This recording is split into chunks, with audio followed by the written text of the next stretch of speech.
Welcome to the Free Birth Podcast, a supportive space for people who are learning, exploring, and celebrating their autonomous choices in childbirth.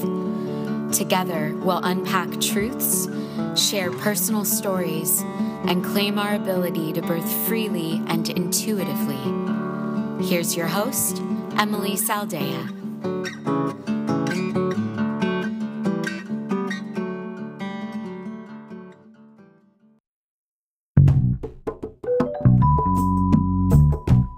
Today, I speak with the incredible Lacey Haynes from London.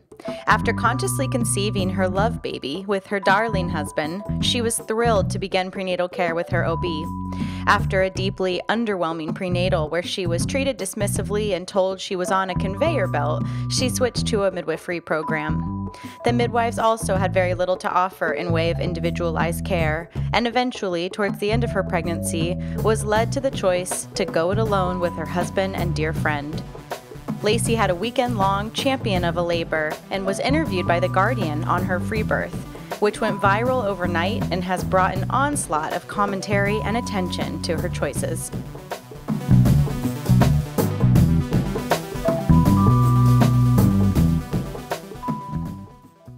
Flynn, my husband, was in Australia and he was finishing up his paperwork so that he could come and live legally in the UK with me. And we'd been on the precipice of deciding whether or not we wanted to create children. And I think we both knew that we wanted to, but simultaneously we're afraid of what it would do to our lives and how it would impact the lives that we had that we already thoroughly enjoyed.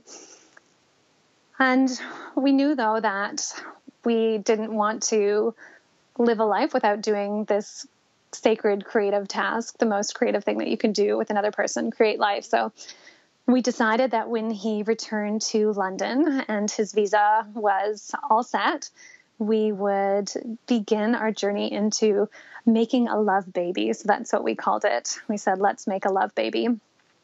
And when he returned from Australia, well, actually, I'll go back a little bit. While he was away and I was bleeding, I was on my period, I decided to do kind of a final ceremony for myself. So I created an altar and I put some blood on the altar and had a really ritualistic time with myself where I kind of bid farewell to my maidenhood and my time as an individual, singular unit in this world.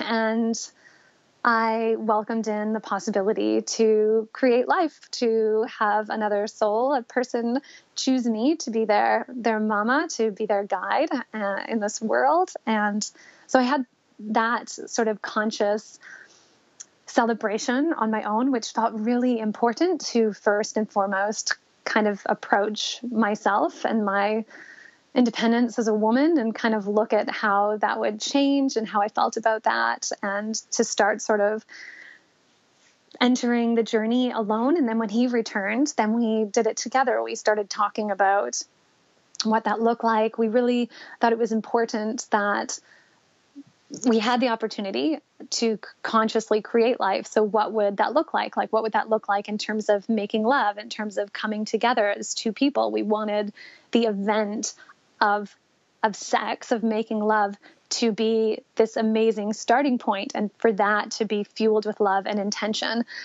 So we said some nice little prayers together, and said sort of prayers to each other, and yeah, it felt really ceremonial and beautiful to kind of sit down and reaffirm your commitment to one another and your love for one another, and then to hop in bed and then do the mommy daddy dance together and really be intentional, be like, this is what we're choosing. And it felt so powerful from the get-go for us, and it felt so blessed that within a month we had invited our baby in. We were pregnant, so it all happened very, very quickly. And, I got goosebumps.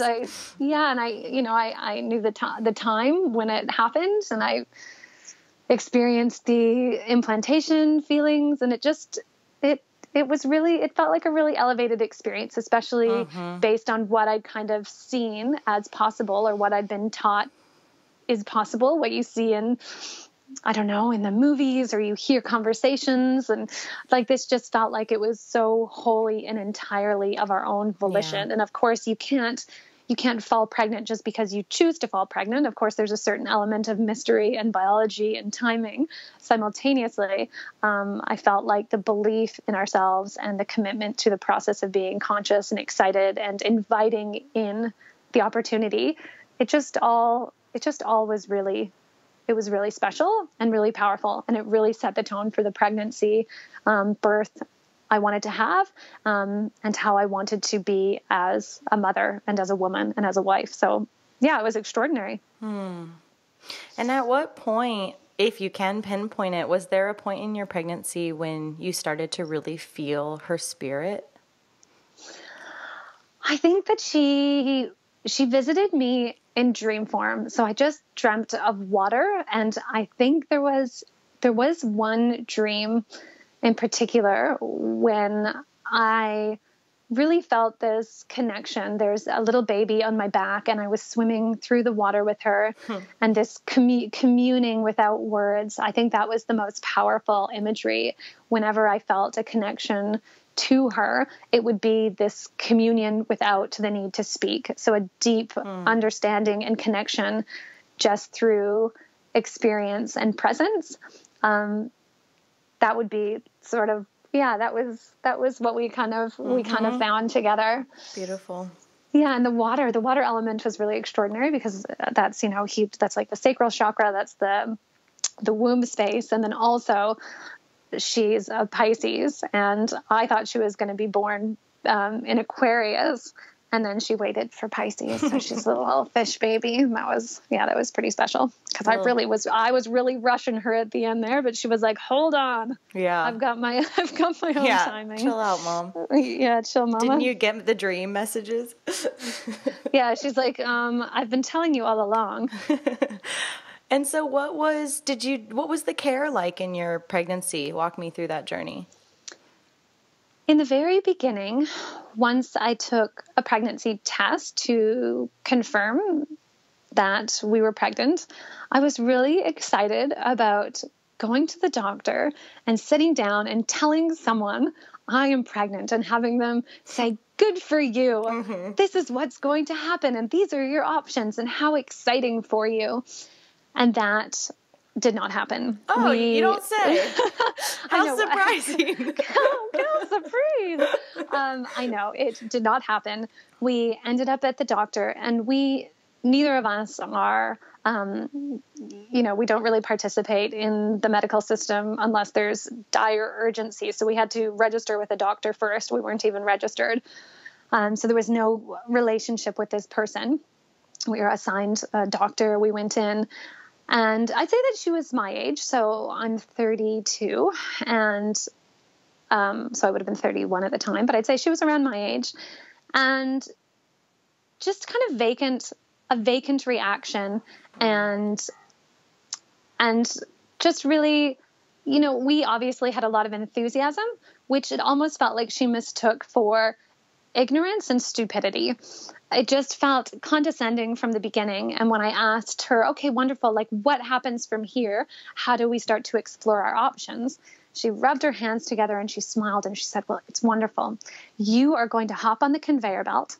This is a quote. You are going to hop on the conveyor belt with all of the other pregnant women in London, and you will go from appointment to appointment, and you won't need to think about a thing. You'll be told what to do and when to do it. And I just threw up in my mouth. I know. I also threw up in my mouth.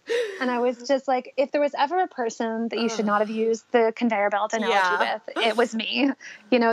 I had already been asking about, options, midwifery, support, home birthing.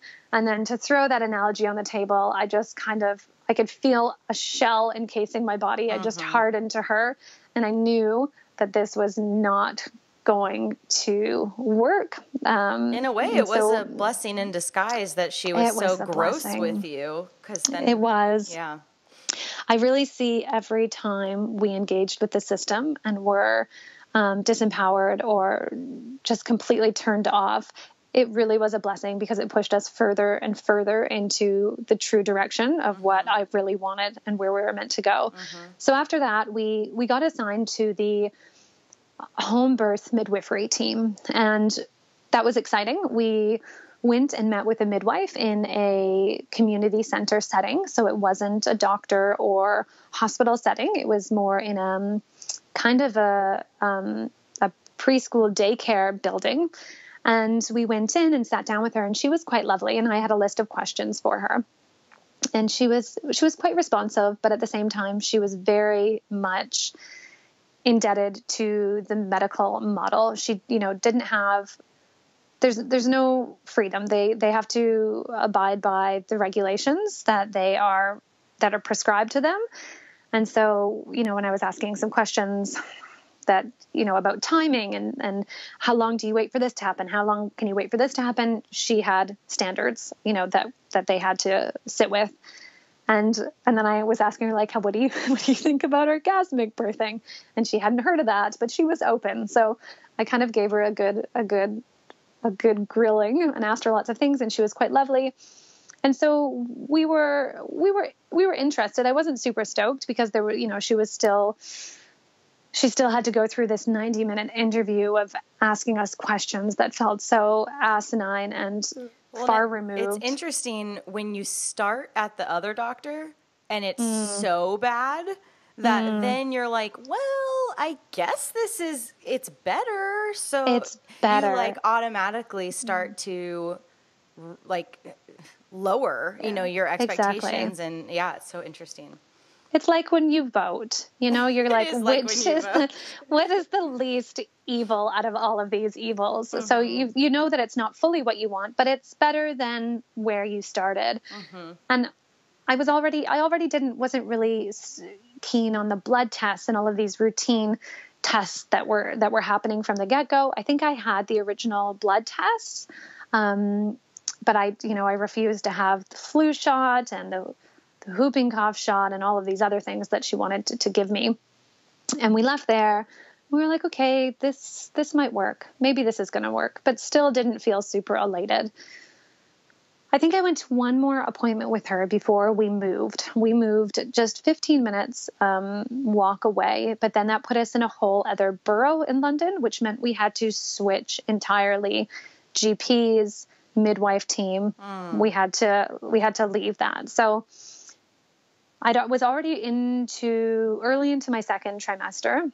We'd at this point already decided not to have scans.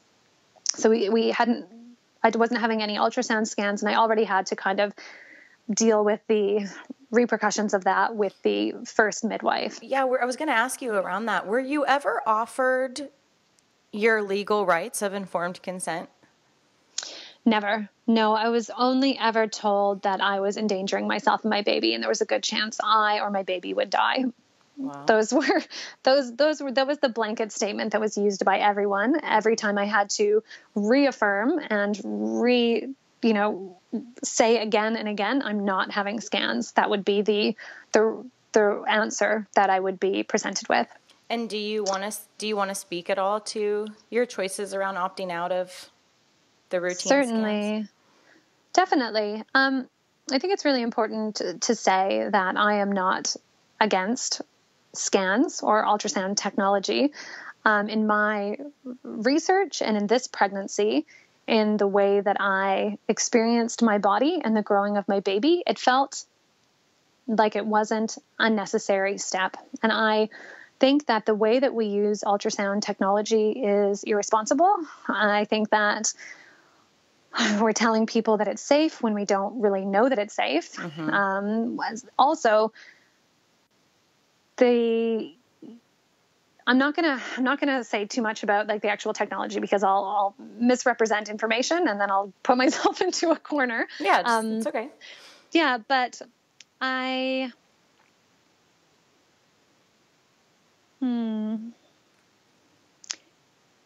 all of my research and readings, it just didn't really seem like people were really sure that it was safe and that it was really essential. And it seemed like there was a lot of circular diagnosis happening where people were diagnosed with something Then they would go in for more scans and more checks, and then it would come out that they were fine all along.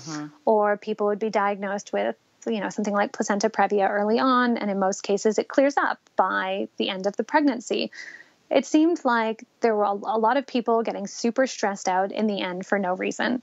Of course, there are people who find out things and maybe they wouldn't have found out. I don't know. But for me, it just it didn't feel necessary. It didn't feel necessary. Like, I just really felt like I could learn everything I needed to learn through how I felt, through the movement of my child. I felt confident and comfortable in like experiencing it, experiencing my body. And I do find it really hard to talk about it. And I think that my heart kind of jumps to a feeling of knowing that the words that come out of my mouth get twisted and used against me. I feel fearful sometimes when I talk about it because it probably is the thing that people, I think more than free birth, that's the thing that people have really attacked me for, is the not having scans. I've noticed that. And it's, what I'm seeing happen in your gathering in social media is the occasional rare story of a woman who truly feels that her child was saved by that information. And you and I would never say that that's not true. And I'm so grateful that that woman did scans, like, that's wonderful. And that's so great that the routine care that puts everybody at potential risk worked out for that one situation, and it's just the conversation of routine care and preventative measures or not. And people like you and I choose not and are willing to sit in the reality of not knowing everything, not thinking we're in control, and being willing to accept the consequences. And that's 100%. And when we went to the second midwife appointment, so once we moved boroughs, we had to re-register and we had to go to the hospital for this registration. And we had a midwife dressed in this like 1950s nurse dress in this sterile room, basically telling me that there was a good chance my decisions would lead to death somebody was going to die. And then when we pressed for statistics, is this 3%? Is this 2%? Oh no. Is this 1%? No. Is this 0.5%? Probably not even. Is this 0.25? No. Like, it's lower than that. So why are you pressing fear and risk that is so small instead of the other huge expanse of what is going to most likely go right, which is that the real reason is, and we know why, sorry to interrupt you, but it's because if a doctor, quote unquote, misses something like that, they get sued. Yeah, of course. It's just, it all just boils down to like mitigating risk, protecting people's asses from being sued. And also, people don't want to take responsibility for themselves. Exactly. Like, people want to hand over their responsibility. And then if something goes wrong, you don't have to look at yourself in the mirror and say, this was my choice. And that's why it's so confronting to people when you're sharing your story in this big, mainstream way through your Guardian article and the BBC stuff. And, you're creating this mainstream, which has not been really done that often, voice of saying, I'm actually not one of those women. I'm actually this other type of woman. And it's okay that there can be all these different types. And if you want someone else to manage your care, that is all good. But I didn't. And why is that not okay? Exactly. And the vulnerability of it too. And the truth is, I have to look at people and they're like, well, how did you know everything was fine? And then I say, I didn't know. Right. Just in the way that you didn't know, but you think you did because you had this scan and it gives you peace of mind, but you still don't know. There's still mystery. But I chose to listen to my body, trust, follow the signs that are there, and then allow that to be enough.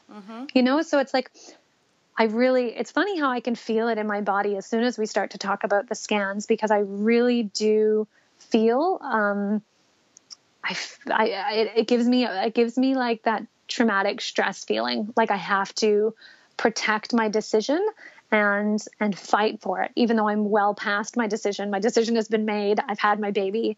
Everything's fine. But it's like one of the things, like you said, that has caused the most upset and the most judgment. And, you know, it's terrible. I'm sorry that you're having that experience, because well, first of all, it's not fair and it's not right, but literally to perpetuate this idea of villainizing you for having informed choice, which is really the essence of, you know, like feminism and, you know, all of this stuff that we're working towards to say, like, hey, I matter in this society, and I'm going to make my own choices that I feel are right for me. And oh, by the way, that's also my legal right, you know, and it's just so confronting.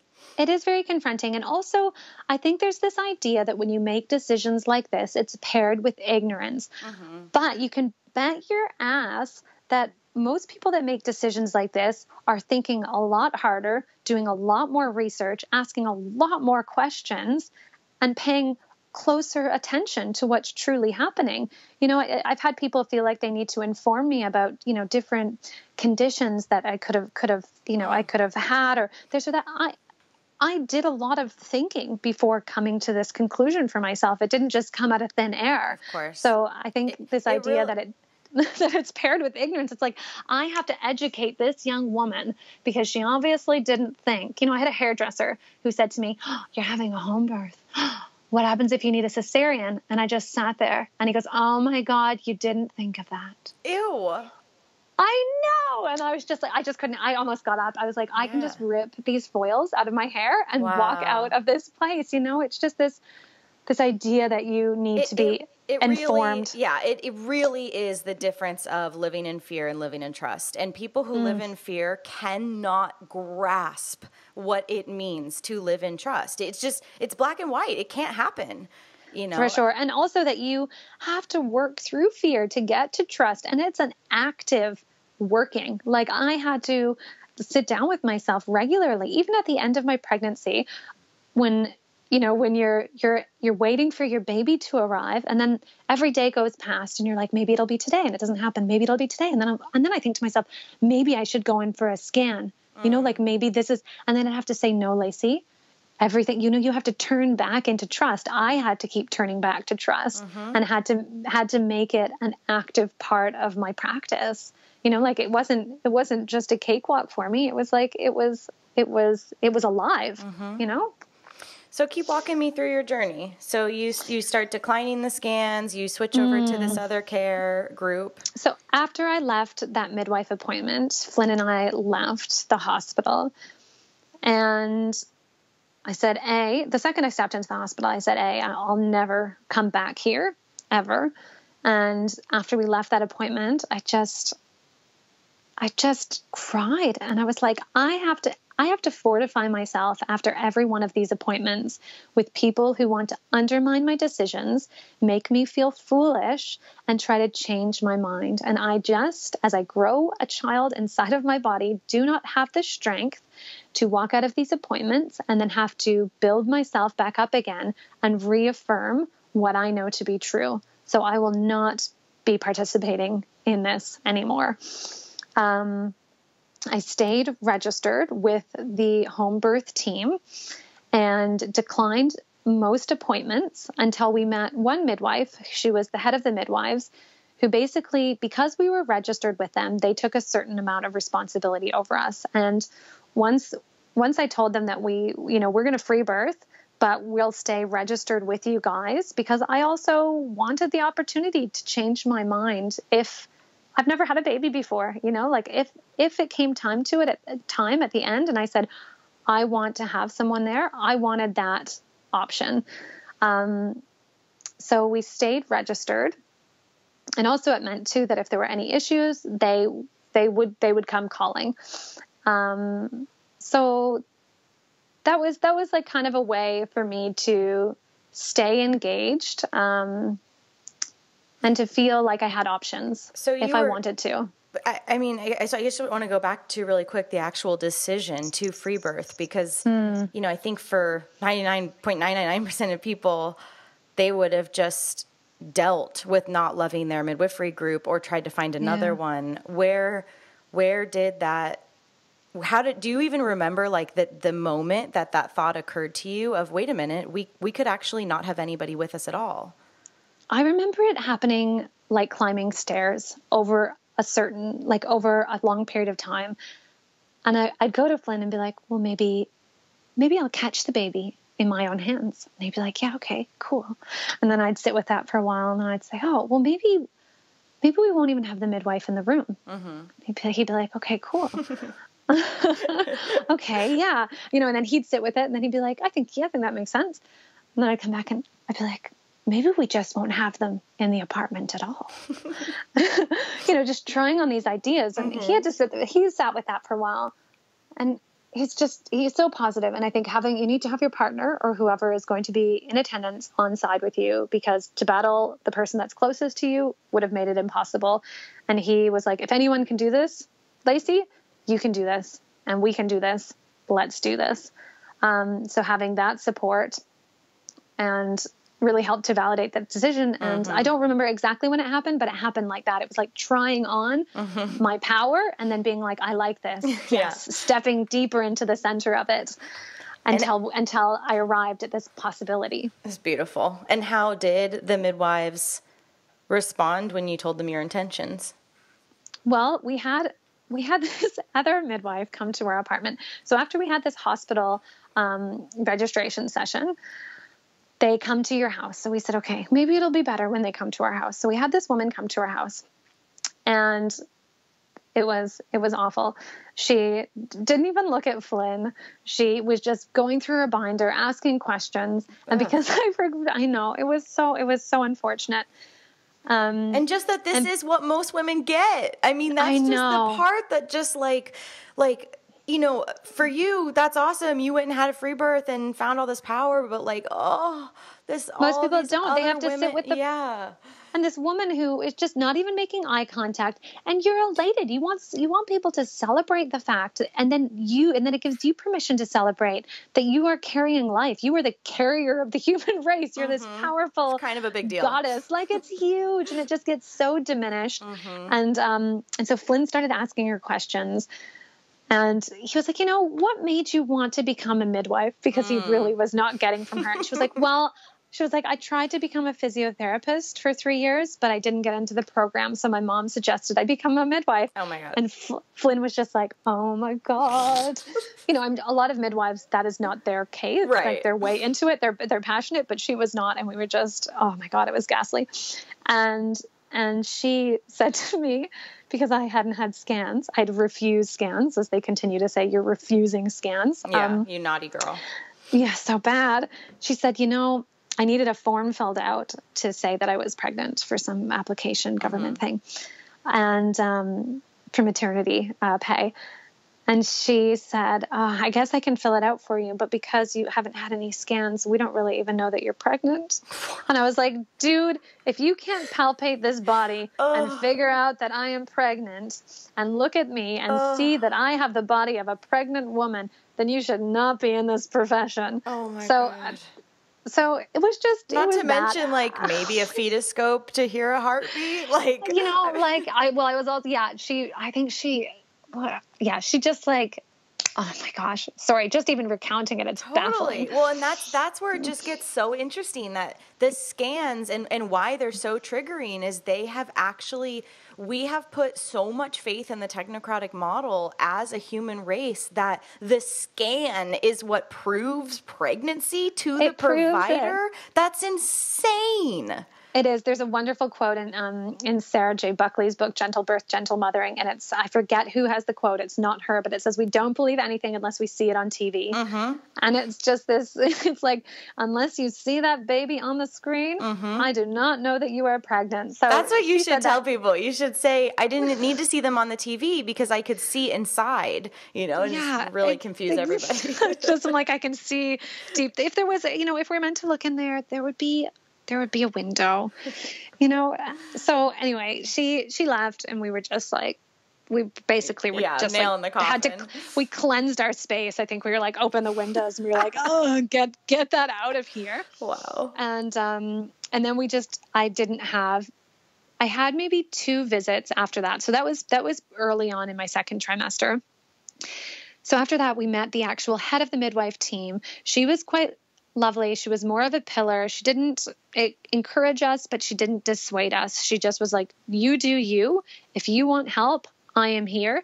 If you have a question, I am here. If you are in the middle of labor and want to text message me a picture of your vagina, I will look at it and tell you what I think's happening. Like she was like, I am here. And I was like, okay, I can work with you.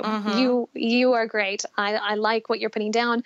She was the only one in the team who wasn't afraid of us, because everyone else was afraid of this like free birthing couple who is refusing scans. And so I think I had 2 appointments where she came around and just asked if I had any questions. We didn't have any Doppler to listen to the heart at any point. We just used the little, what's it called? The little fetoscope. Yeah, the little thing that looks like a trumpet, kind of. Yeah, fetoscope. Fetoscope. Okay, cool. So we used that a couple of times, and then what happened? And then we get close to the end of the pregnancy. I am due, and then I get a call at 8:15 on like a Tuesday night, just when I'm past due, in quotation points. And it's a woman who works at the hospital we are registered at. And she oversees all the midwives. And she calls at 8:15 at night. I wasn't expecting a call. I was doing yoga or something, or getting ready for bed. And within 2 minutes, she said, what you are doing, you need to remember that you could die, or your baby can die. Somebody can die. She said it so many times. And I said, listen, I have no idea who you are. I have never met you. You're calling me a woman who is due any day now, who has made her decisions and made her decisions very clear. I have told you the way that I want you involved in my pregnancy. You're calling me. This is like an abusive call. Assault. You're calling me out of nowhere, and you're saying these things to me, and then you're making it so I have to walk away from this call, and I have to deal with the repercussions of your fear and whatever model that you subscribe to, that you're putting on me when I've already told you the way that I intend to use the system. And it's been agreed to. It was agreed to with the other midwife. This is how we will engage. So she bit her lip and offered me a quick apology and said, I need to put this call in writing. She dropped a letter off with an apology in it, but then also a reminder that everyone could die. Wow. I'm just picturing like a big ransom note of like cut out letters. Yeah, exactly. Just like graphic. Die. Oh my God, die. Exactly. So then, I get off the phone and I'm like, you'll not believe what just happened. I explained it to Flynn. We basically, I had to like physically remove it from my body and just like dance it out and talk it out for like a good hour before I felt like it had moved. And then I had to do it again the next day, because it sits inside of you when people slingshot their fear into your home at night when I wasn't prepared. I hadn't steeled myself for this call. I wasn't anticipating it. So it's just it is assault. You feel so, assaulted. And you're assaulted. so It's sensitive at the end of your pregnancy, and the time is just so juicy, and that veil is getting so thin, and everything, when it's honored and sacred, it's all just so tender. And to have literally someone call into your space and into your home and say that is so unacceptable. And you're preparing, I have my own set of fears that will always be much stronger than a stranger's. I have to face myself every day and the decisions that I've made, whether some days I wake up and I'm like on top of them, and some days I wake up and I have to reintegrate them and get excited about them again and remind myself why I'm going the path I'm going when it's the hardest path and you have people fighting against you who don't even know you. People literally calling you. Literally calling your phone. I know, it's real. So that was when I was, about to have a baby any day. Oh, dear Lord. So that was like a Tuesday. And then I went into pre-labor that Friday night. So just a few days later. And let me ask you real quick before that. Yeah. What did you mentioned dancing it out. Do you have any tips for other free birthing or home birthing mamas that, this is very common, unfortunately, because we live in such a technocratic, fear-based world of people just getting inundated with this kind of emotionally abusive, fear-mongering behavior. What are some things that you did with your partner or by yourself to kind of just move it through? Yeah. So as a yoga teacher, meditation guide, and like a longtime yogi, I've learned that embodiment is the most important thing for me. Being inside of my body, understanding where things hit me in my body, and then finding a way to move it out of my body. So I would put on music and just like hardcore dance if that's what I needed to do. If I needed to like physically shake it out of me, I would sit quietly if I needed to discover where a fear was hiding. Like if I needed to like be really quiet and say, okay, where are you? I know you're in there because you keep popping up. Or I would do my yoga practice. I could sometimes would do a more, a yoga practice that had a bit more shape. And sometimes I'd do one that was a lot more free and playful. So it was really dependent. It really was about me saying, what's going to serve me right now?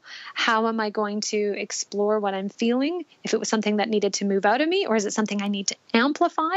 And then I would try to find a practice, usually movement. Sometimes it would be writing. Sometimes it would be singing. Sometimes it would be talking or chanting, just some sort of physical practice that would help me to center myself and to move the energy. So it was always about body embodiment, which is like such an important thing for then the act of birthing, of course.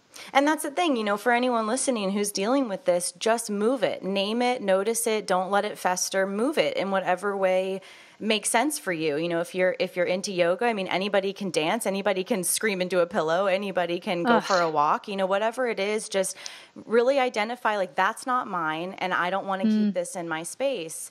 It's just, and also that we don't need to be teachers to every hater. That's another thing I keep hearing people be like. And stop the conversation. I started practicing, like, I'm not going to have this conversation with you. That hairdresser, after he rattled off his bullshit, I just looked at him and I said, this is not a conversation that you and I are having. And then the air went cold and I didn't say another thing. And I just went back to reading my book. You have to start practicing that boundaries, saying no. This is not your business. You are not a person who gets to ask me about this, who gets to tell me. And you have to do that to your family sometimes too. Like there are people who you think should be on your team who will not be on your team, and then you do not talk to them about the sensitive things.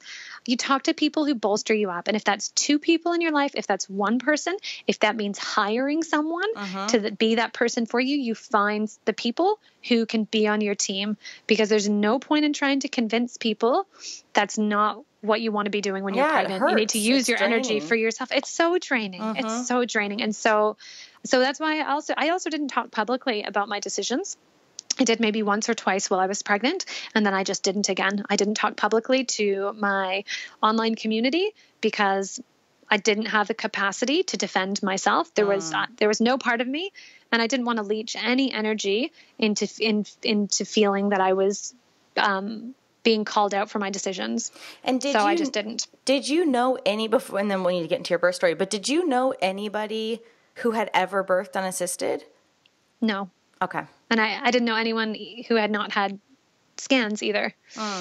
Wow. But then you find out after, like, my husband's mom didn't have scans because they weren't available, or all of these people who are just a generation back, they didn't have scans. Yeah, and like also, I mean, in the free birth community here, and just birth community here, like in California, at least, or the people that I'm interviewing and talking with, like most people that I am talking to do not do scans, you know, and there's, I'm sure you've tuned into more of the unassisted communities, you know, around the different countries now, but you know, it's funny because from where I sit, it's like so normal, but then, you know, I'll look at your like Instagram feed and I'm like, oh yeah, no, I guess a lot of people don't like that, but it's no, so that's like that's of the course trigger I wouldn't. point. Yeah, exactly. But it's funny because to me, it's like, why would I put ultrasounds on my baby? That doesn't make any sense to me. So it's exactly. And you're not alone. I mean, this is true for I think almost every single person I have interviewed so far. Wow. And something that I've said, you know, like if I was in a position where I was, you know, in another pregnancy where I thought, oh, something's, you know, maybe there's something not going on here. Maybe there's something I don't fully understand happening with my baby. I'm going to actively make the conscious choice to go and have a scan. And then I would make that conscious choice and I would feel empowered because it was my choice and I was making it for a reason. You know, like that's also, I think that's so important for people to remember because often it's like people believe that you hate medicine, you hate technology, you must live in the forest and, you know, forage for berries. You know, there's gray like areas. So one you know? or the other. Yeah, totally. I know.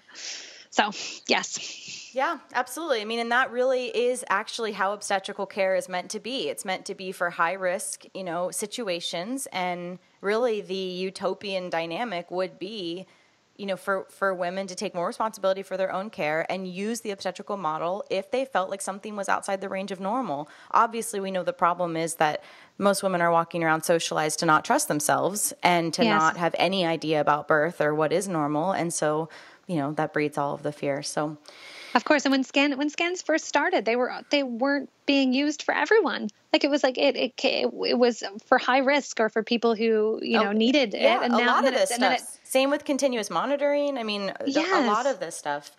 Okay, so let's get into your birth story. So, it happened. You said a couple days after the horrible call.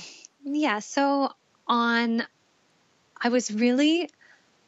thought that I was going to give birth on the full moon, which is about 8 days before I did give birth. And then every day after that, I was just like sitting on the edge of my seat. I was finding it so hard to let go, so hard to not control and to just trust. Like I had to keep just surrendering and trusting. I felt like that was my active practice. And it was every breath and every moment. I was just like practicing. And on Friday night, I started to get a lot of sensation, kind of like cramping and light contraction feelings, and I felt like it was on, but it wasn't full on. So we went out for Thai food, and which was a bad idea because then the burps after that were just so painful. So we went out for Thai food and we were like, last hurrah, go out for it to eat, come home. And then it just kept growing. The sensations kept growing in intensity. And it would be not until Monday morning at 1 a.m. that I would actually deliver Fox. So it was a full weekend birth party, and one where I maybe slept for like half an hour intervals. I could barely eat once it started. You know, I didn't know the difference besides timing and regularity of contractions or whatever word you choose, waves or whatever. Besides, regular intervals, I didn't know that it wasn't, it was pre-labor, not true labor. So I was kind of like, okay, I guess we're in it now. And then Saturday rolls around, and my friend Claire, who was attended, she's one of my best friends. She was the other person who attended our birth. So it was Flynn and I and Claire. She came around and kind of set up camp with us. And we set up the living room, made it just this like lovely birthing den vibe, had shower curtains on the ground, covered with lots of blankets. I had made this massive birth altar. That was just kind of the central piece of the living room. We played cards, and I just kind of like moved around.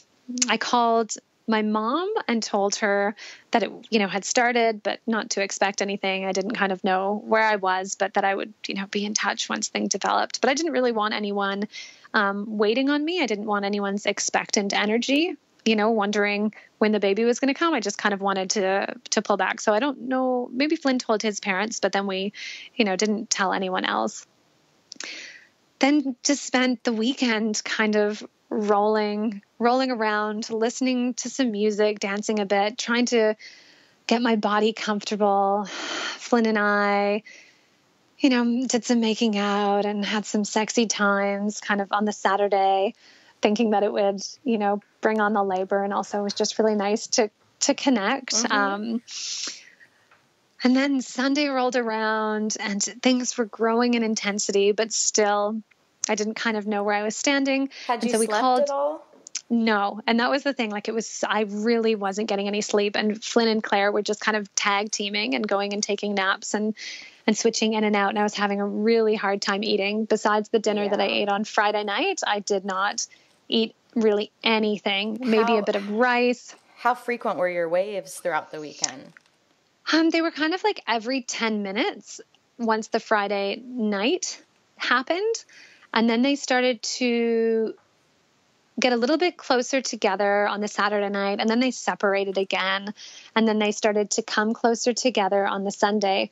So it's kind of like they were ebbing and flowing, not quite taking concrete shape, but definitely like a slow mount. And so we decided to call Francine, the midwife, and she popped around and just kind of gave me a check. And that was the first time we listened no, we didn't listen then. She came around twice. And she just kind of checked me out and asked me how I was feeling, said, "You're doing great," was around for about half an hour, and then she left. Did she give you a vaginal exam? She did. And it was hard to say yes to that. But no, she didn't give me one the first time. She gave me one the second time. Okay. She offered it to me. She wasn't pushy. She was like, "I can check you and see where you're at." And I sat with it and I was like, yeah, I want to know where I'm at right now. It's been a long weekend. Yeah. This is Sunday. It's Sunday. And I, so where were you? I think I was in the second. So the first time she came around, I think it was just like, "You're doing great. Peace out. See ya." Great. Then the second time she came around, it was maybe around 9 on the Sunday night.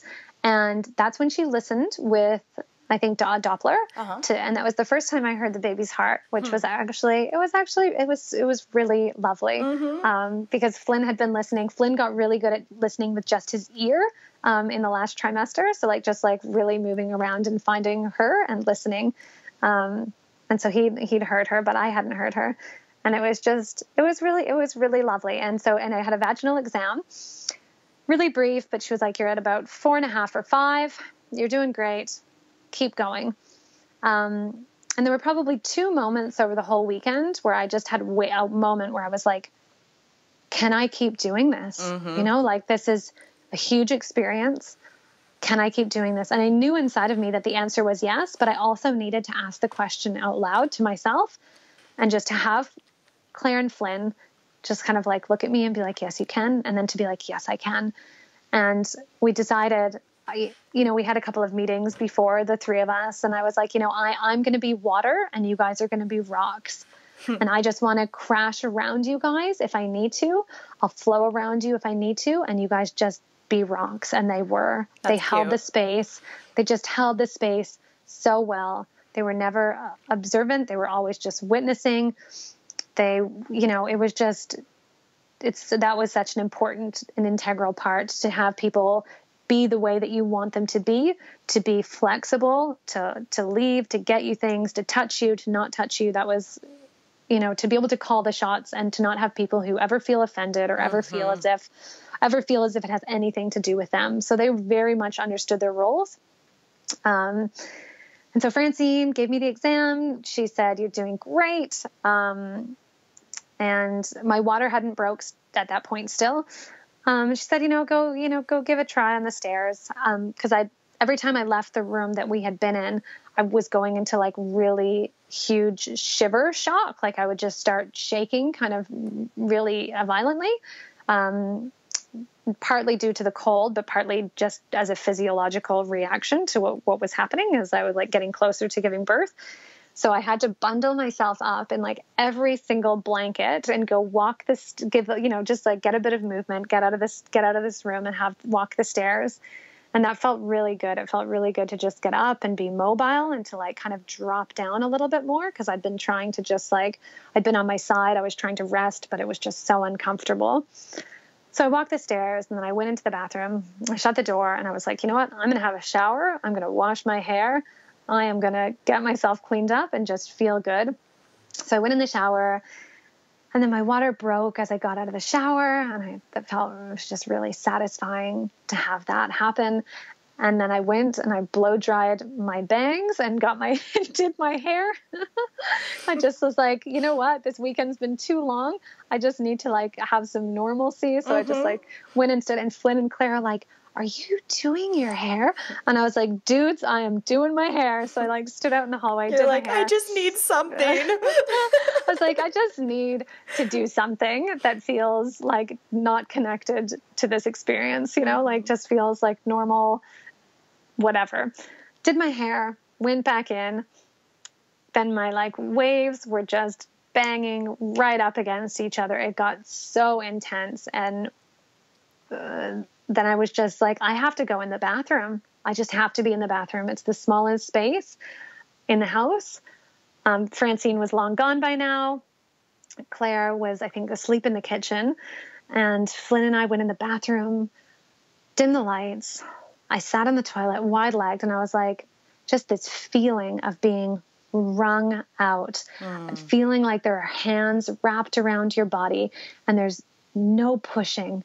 It's this idea of effort was so non-existent because there was nothing I needed to do but get the hell out of the way and just like soften around every edge, unhinge my jaw, let every follicle of hair just soften, open up my legs and just be wrung out. And that's what I did. Flynn just like pulled my head into his side and stood next to me. And I was on the toilet with my legs wide open, howling with sounds that I have not since been able to recreate because they come from a place that you cannot find. I cannot find unless I am birthing a child. And I just was wrung out. We were in there. Time becomes this stretchy mess. I think Claire said we were in there for like 45 minutes. And I think what happened first? Like a bulging white sac came out.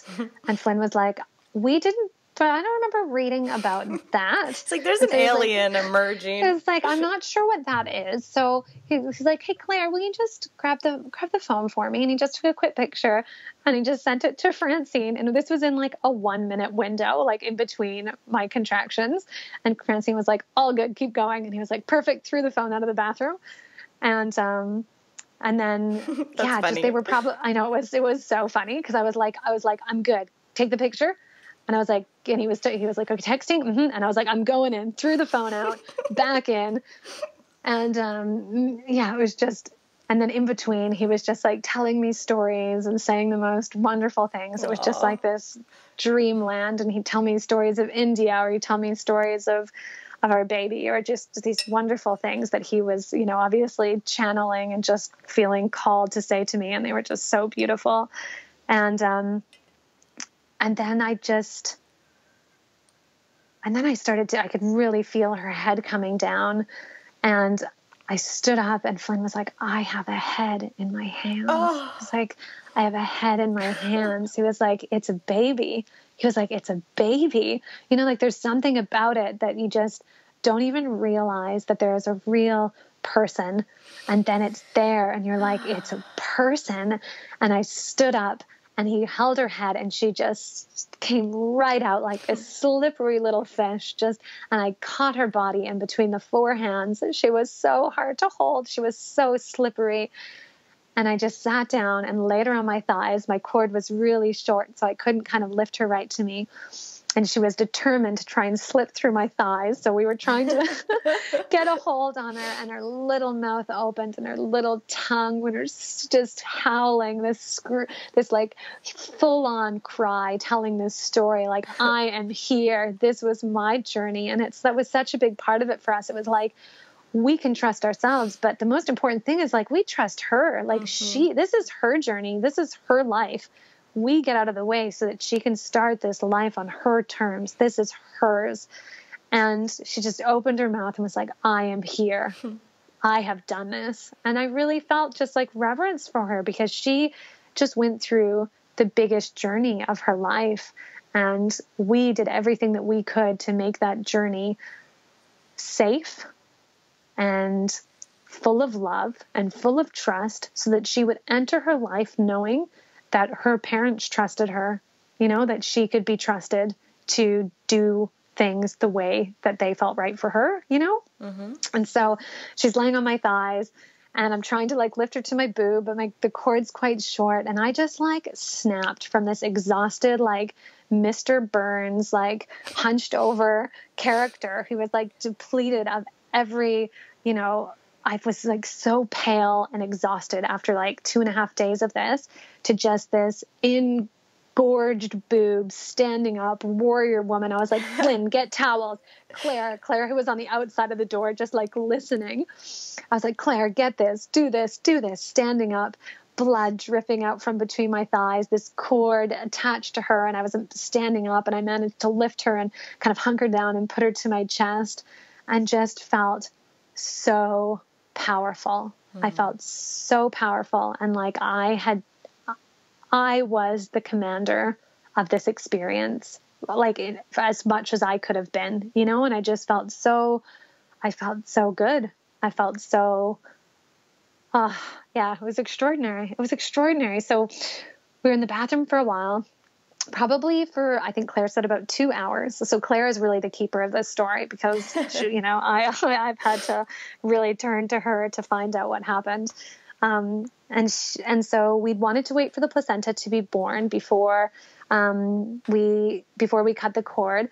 But the cord was super short, and the placenta was not coming. So after an hour and 45 minutes, and it had stopped pulsing, we kind of squeezed it a little bit to see if she reacted to the sensation, and she didn't react. And I said, okay, we're gonna cut you free from your placenta now. Like, are you okay with that? Are you okay with that? She seemed okay with it. So we cut it, and she was fine, and then moved into the living room. What did you use to cut it? So we moved into the living room, I think at this point, and we just tied a little piece of sterile string, and Flynn had a scalpel that he'd bought for like model making. He's a designer.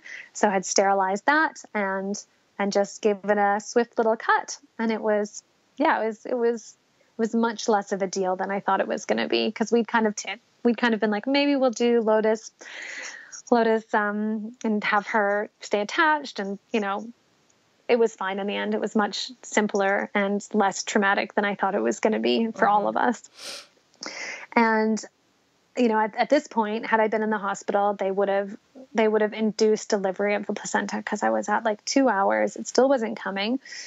And I was getting a little bit concerned, because I was so exhausted. I hadn't eaten. I was, had fed her. She'd latched, and that was wonderful.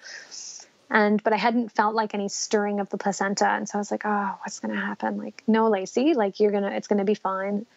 And Claire and I went into the bathroom together, and she was just doing a little research, and she was like, okay, you've done all these things. Like, I think, you're going to be okay.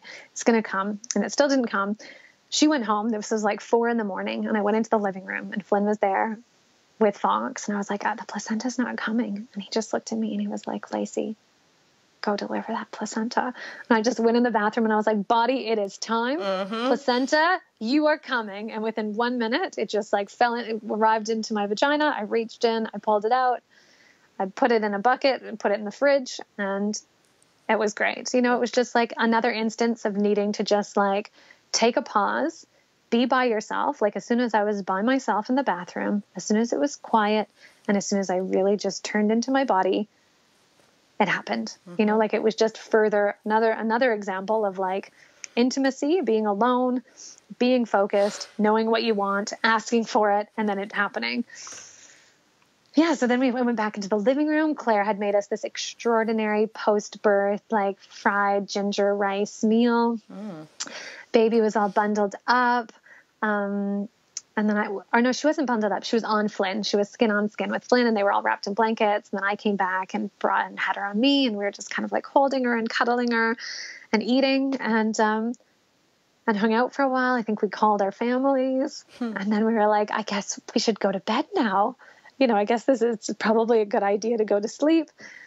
And then we're like, it's just so funny. All of a sudden have a baby. And then you're like, okay, I guess you're like, I guess we all go to bed now. In our house, Claire tidied up quite a bit. Flynn and I just kind of left things as they were. It looks like a bit of a scene, after a birth happens, there's kind of blood everywhere and stuff everywhere and a big, huge mess, but what does it, none of it matter, I just have to say, there is not blood everywhere. Sorry. No, I don't want to. I don't know what kind of birth scene you have, but I've been to a lot of births, and there is not blood everywhere. I'm sorry. I should. Yeah. Okay. After I said it, I was like, that wasn't the right thing. There's like bloody towels and there's like bloody towels, and like for me, I'd had the cord hanging out of my vagina, so there was like blood all over my thighs, and then I'd sit down somewhere, and then I'd go back to the bathroom. So it was like, for us, because I was moving around the space really freely, and like after the placenta came, I kind of like dripped some of that on the floor. So in our house, there was like, more blood on the ground and on towels than there normally is in our house. Except for all those days you're free bleeding on everything. Yeah, exactly. Except for those days I'm just menstruating all over the house.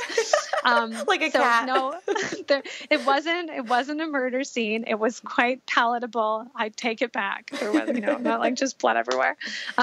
So yeah, that was the general gist. And then you all slept? And then we all slept so soundly. Yeah, it was wonderful. We all got in bed and we slept. And then the next day we woke up, and I'd said that I was happy for the midwives to come around the next day.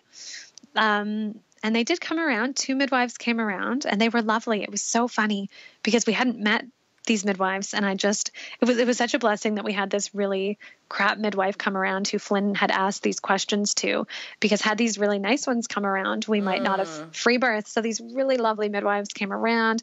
They were super supportive, like very asking permission, asking, would you like us to do this? Here's some information. You don't have to do it today, but it was really nice. And it was actually kind of nice too, because we were like, look what we've done. We don't have any family here. So it was kind of a nice moment to have people come around while we're lying in bed, and they weighed her, and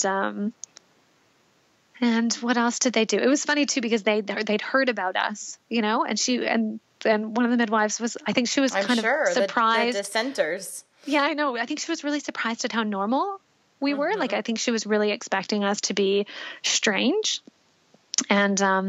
and that was quite cute, because she really kind of showed. She was like, oh, so, you guys seem quite normal, like I think she even might have said that, like, you guys are the free birthers, and why did you choose it? And, and then she got a bit inquisitive. One of them did, asking us questions, and yeah, so I saw the midwives they just came that one time. No, I saw them a couple of times after that. They came around, and I'm trying to remember. It was actually really good, because we were doing the first 40 days of kind of retreat. So we weren't going out or we don't have any family here, but we were really like having this incubated time of adjustment and having the baby come into the world in a really peaceful, chill setting. And then having these midwives come into the house, and they all were quite nice. We had different ones every time, but they were all really lovely and supportive and quite helpful. So like with breastfeeding, I had, a couple of questions, and that was really lovely. And then I think they came around one other time, and I was feeling quite emotional. And the woman who came around was really supportive and just really like listened. So it was funny to have that experience after we'd had so many shit experiences. And then it really did drive home how all of that had happened early in the pregnancy and throughout pregnancy to really steer us in the direction of the free birth. And then afterwards it was like, okay, and now here are all the nice people that, you know, you didn't meet before. Wow. Yeah. So where are you at right now with the baby? Do you need to check in with her, or do you have time to talk about the postpartum stuff? Yeah, let's talk about it. I'll go. I would know. I think she's okay. I would hear if there was any stirring happening. Your boobs would start leaking. Yeah, exactly.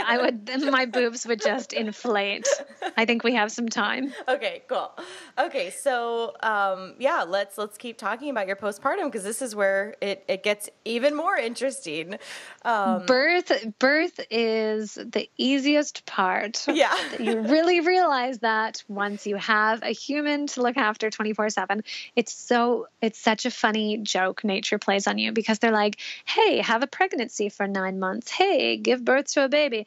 And now here, go full on more than you've ever gone in your whole life. Like for me, any project I've done in my life has had a start and a middle and an end. You know, like when you have a baby, there's no space. Every moment is just pressed up against itself. And for me, the first 4 to 6 weeks were really, really challenging. I found it really hard to find a continued sense of joy and elation. I felt like I was running behind myself as quite a solitary. I'm pretty solitary person. I'm very independent. I spend a lot of quiet time alone. This was the exact opposite, to have somebody need me and be so close all the time.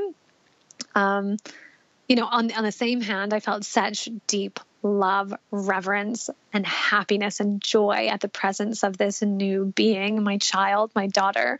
But it was really, really hard. And breastfeeding, although natural, wasn't easy in the beginning. It required so much perseverance and discomfort, and then moving through discomfort. And I hadn't, was actually just interviewed by the BBC recently about this nipple piercing that I had when I was a teenager that just leaked nonstop now that I was breastfeeding. I don't know. It's funny that was like a story that people were really interested in. But it was so just like the intersection of like fetish sexuality and breastfeeding. Oh my God. So weird. But anyway, so that was leaking nonstop, beside the fact that your boobs are already leaking nonstop. And are they, is it still leaking? It doesn't, no, it's definitely leveled off. But once my milk came in, like for that first, I'd say it was like 4 weeks, that was just like, I had to buy a second pack of breast pads, like reusable ones. I would go through probably 12 sets a day. And then I got these really great cups that you fit into your bra while you're breastfeeding to collect milk. I found a local family who needed milk for their daughter. Yeah. And donated it to them. So it turned into a happy story. It was just an unexpected little bump in the road. Just, yeah, exactly. And so how did let's talk about the Guardian article real quick. How did that even, so for anyone who's listening who isn't familiar with Lacey, and how I came to know her, I saw in the free birthing communities on Facebook, I saw this article just come through that I don't remember the title, but it was something like My Free Birth or something. And it was a Guardian article. It was very short, but it was somebody kind of summarizing your choice to free birth. Yes. So an acquaintance of mine is a journalist, and she had turned someone on to my Instagram page who is head of the experience section, which comes out in The Guardian every Saturday. And what they do is they have a journalist interview you, and then they use your words. They write a 750-word story. They read it back to you and make sure that you're happy with it, and then they publish it. So I was approached by The Guardian to do this and agreed to it. It sounded fantastic. I was interviewed by a really fantastic woman. I read some of her work. It was great.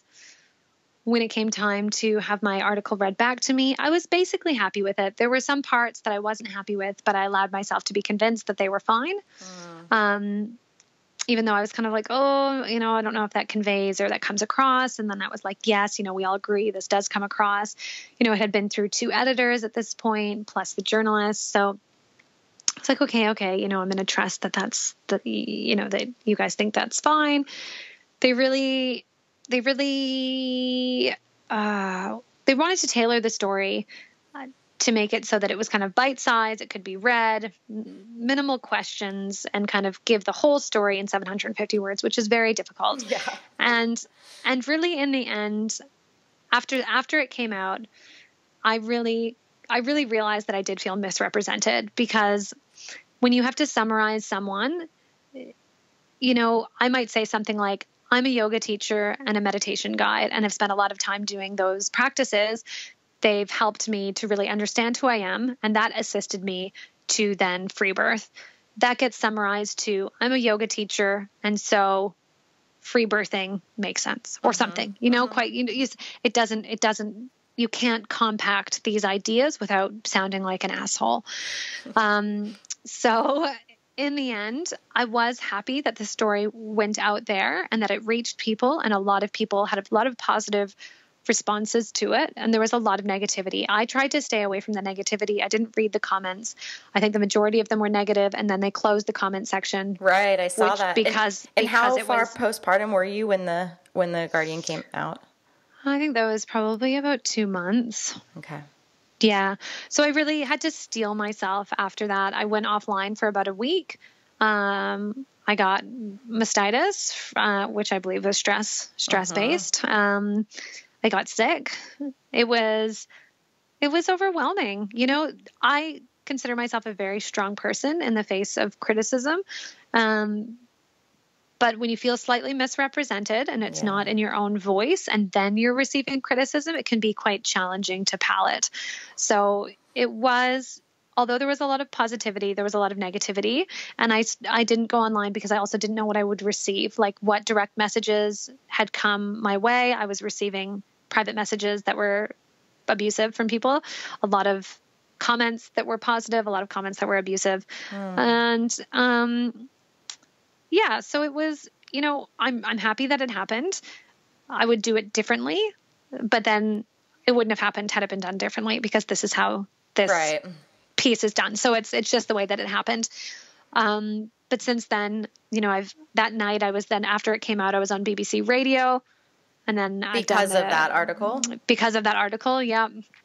And have just been doing, like interviews basically as a result of this article. So it's wonderful. It's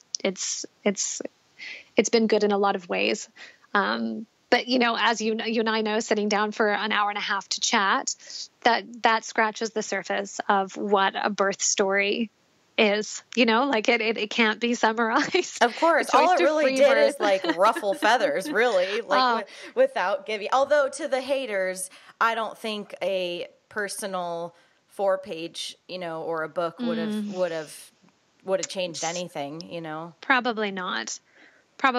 So yeah, it was a really interesting experience. Yeah. Wow. Just so we might've mentioned this before we were recording, I remember reading it and wondering how far into your postpartum you were, because as I read the comments and then found you on Instagram and also read some of the feedback, I was like, oh, I hope she's not freshy. I hope she's not laying there, still bleeding, breastfeeding, absorbing this energy. But I did get a sense from not just really the article, but then from even just your Instagram feed, this sense of real, not only maturity, but self-authority and fierceness and wisdom. And, so once I got more of a taste for you, I was like, okay, she's probably fine.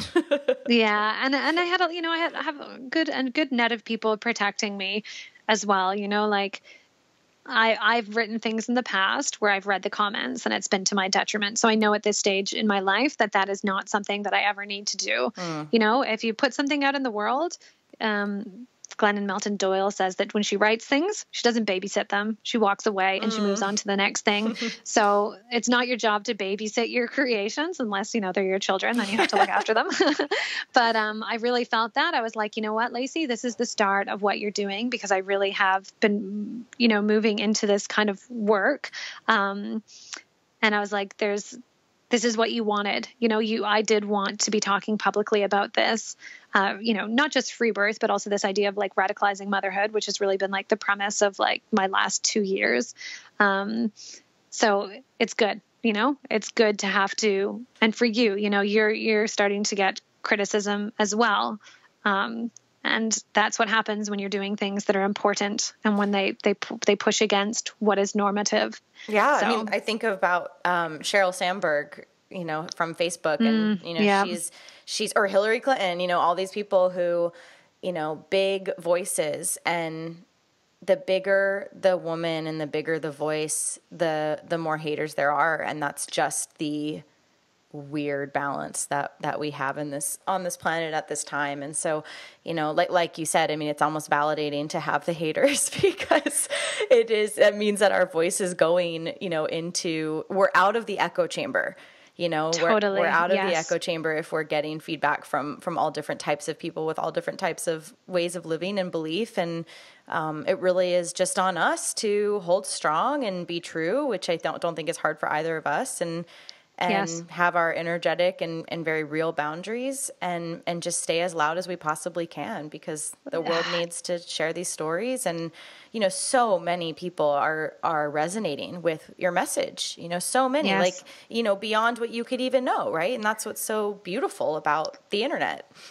Yes, it is. And that is exciting, because you know the stats of what's close to you, but there's so much happening. Even you saying like this article in this, free birth circles on, I'm not part of those, so I don't know what's going on. I'm not on Facebook very often.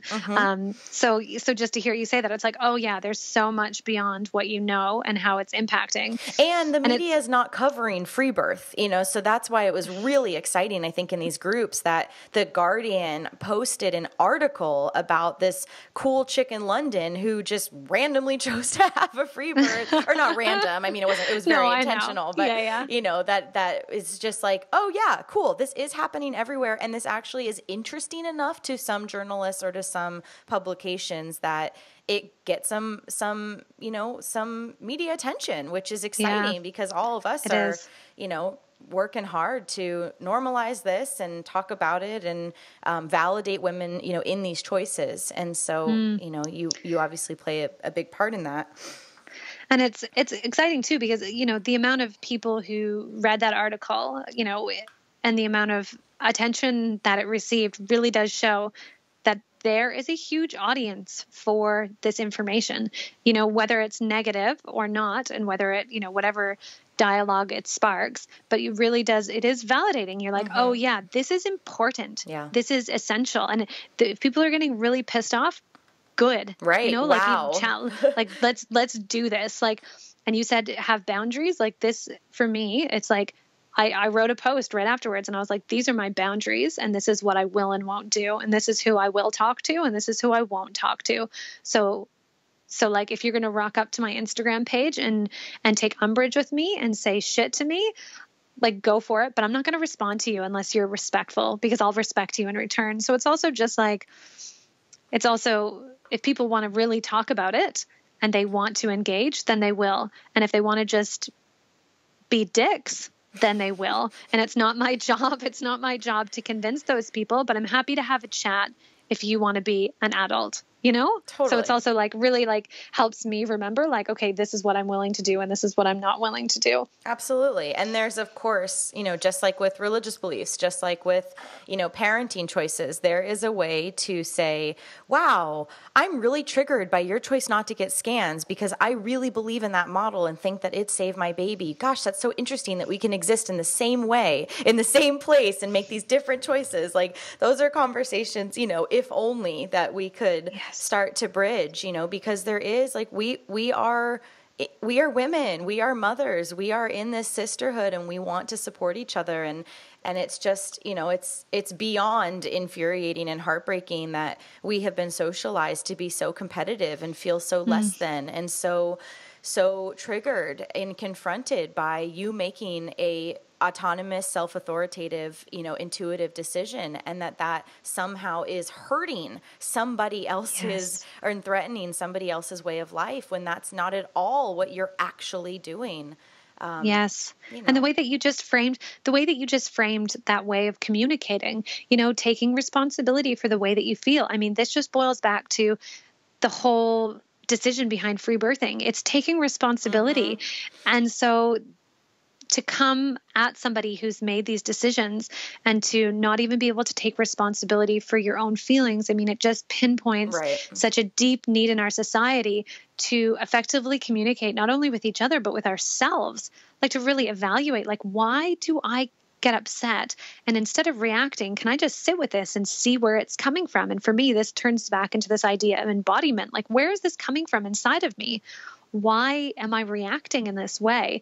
And then can I evaluate that and then maybe spark conversation, or just heal that within myself, or just understand it within myself. And this is all about taking responsibility, isn't it? Yeah. And it takes a lot of maturity to be able to hold multiple truths and multiple experiences.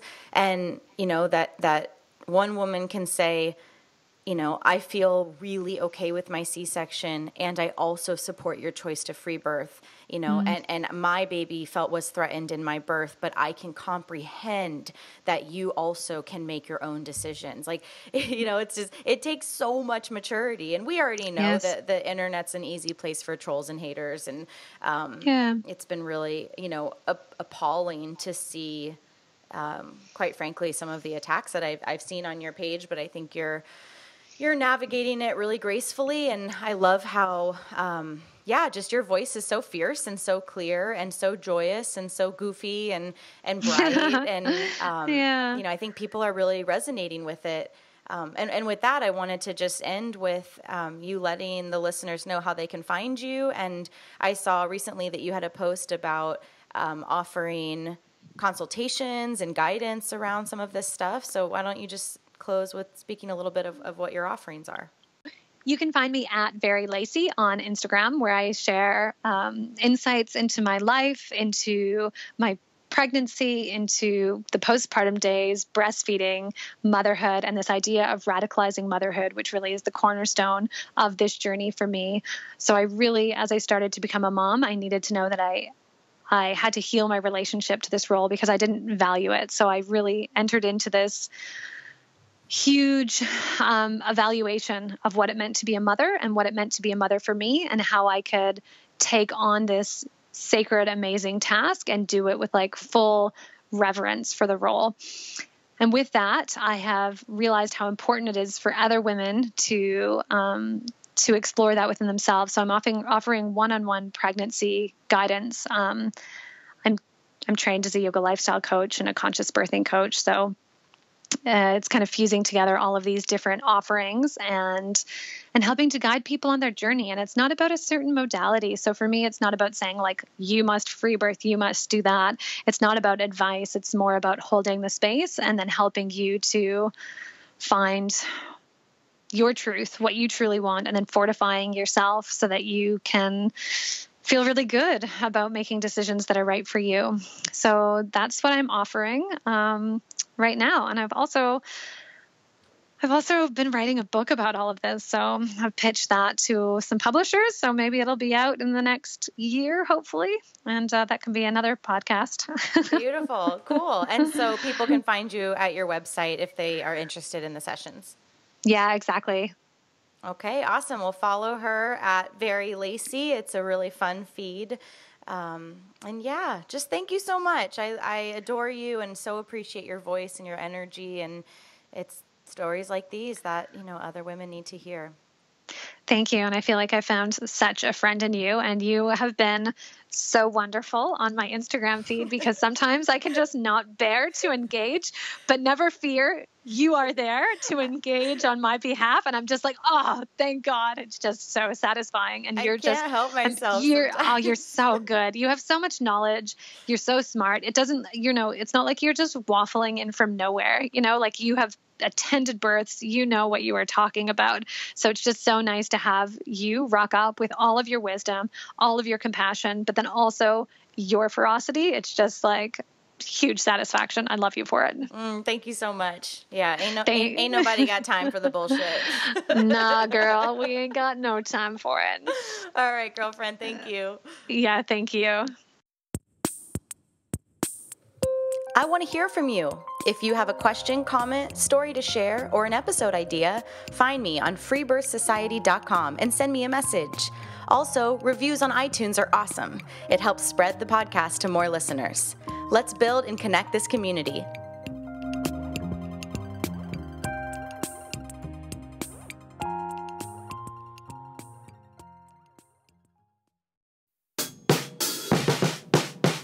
That's it for today, everyone. Join us next week for another episode of the Free Birth Podcast. Thanks for joining us, and remember, your body, your choice. Lots of love.